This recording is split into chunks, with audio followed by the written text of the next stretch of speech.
விஷயம் வந்து என்கிட்ட இருந்தது.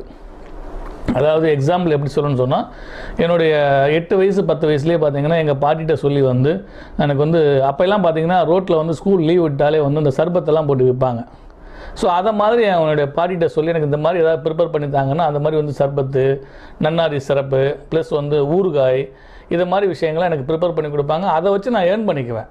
அதுபோக என்னோடய ஃப்ரெண்ட்ஸோடு சேர்ந்து நான் வந்து கடலோர பகுதியினால் தூண்டில் போட்டு மீன் பிடிச்சி, இது என்னென்னா இது எல்லாமே என்னுடைய அன்றாட செலவுக்கு, அதாவது சின்ன வயசுலேயுமே நமக்கு வந்து கொஞ்சம் பணம் வேணும் அப்படிங்கிற ஒரு தாட் இருந்தது. பட் அது பின்னாடி ஒரு காலம் வரும்போது நமக்கு வந்து பிஸ்னஸ் தான் நம்ம பண்ணணும், நம்ம வந்து வேலைக்கு போகக்கூடாது அப்படிங்கிற ஒரு கான்செப்ட்டுக்கு வந்திருக்கா என்னங்க சொல்ல முடியாது அதில்.